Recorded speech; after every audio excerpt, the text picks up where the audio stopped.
मल्लिकार्जुन स्वामी मंदिर यानी कि श्रीशैलम मंदिर भगवान शिव और पार्वती को समर्पित है। ये मंदिर आंध्र प्रदेश के श्रीशैलम में स्थित है। यह शिव और शक्ति दोनों के लिए बड़ा महत्वपूर्ण है, क्योंकि इस मंदिर को शिव के 12 ज्योतिर्लिंगों में से एक और देवी ब्रह्मरंभा का मंदिर 52 शक्तिपीठों में से एक माना जाता है। यहाँ शिव की पूजा मल्लिकार्जुन के रूप में की जाती है और उनका प्रतिनिधित्व लिंगम द्वारा किया जाता है। यहाँ उनकी पत्नी पार्वती को ब्रह्मरंभा के रूप में दर्शाया गया है। ये देश का दूसरा प्रसिद्ध ज्योतिर्लिंग है। इस ज्योतिर्लिंग की कहानी भी बड़ी दिलचस्प है। एक बार माता पार्वती और भगवान शिव भी दुविधा में फंस गए थे कि दोनों इस बात का निर्णय ही नहीं कर पा रहे थे कि पहले शादी गणेश की हो या कार्तिकेय की। फिर दोनों ने मिलकर के एक प्रतियोगिता आयोजित की और इसके अनुसार गणेश और कार्तिकेय में से जो भी सबसे पहले संपूर्ण धरती का चक्कर लगा लेगा उसकी शादी पहले की जाएगी। इसके तुरंत बाद कार्तिकेय अपने मोर पर निकल पड़े भ्रमण के लिए। वहीं गणेश ने माता पार्वती और शिव के इर्द गिर्द एक चक्कर लगा दिया।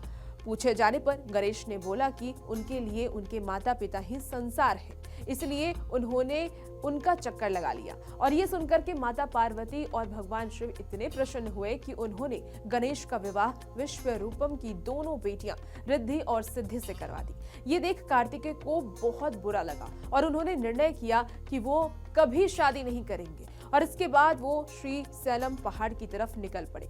जब माता पार्वती और शिव को इसके बारे में जानकारी मिली तो वो दोनों उनसे मिलने के लिए पहुंच गए। माता पार्वती उनसे पूर्णिमा के दिन मिली, वहीं भगवान शिव उनसे अमावस्या के दिन मिलने के लिए पहुंच गए और अपने पिता को मनाने के लिए आते देख उन्होंने दूसरी जगह जाने की कोशिश की, लेकिन देवताओं के अनुरोध पर वो रुक गए।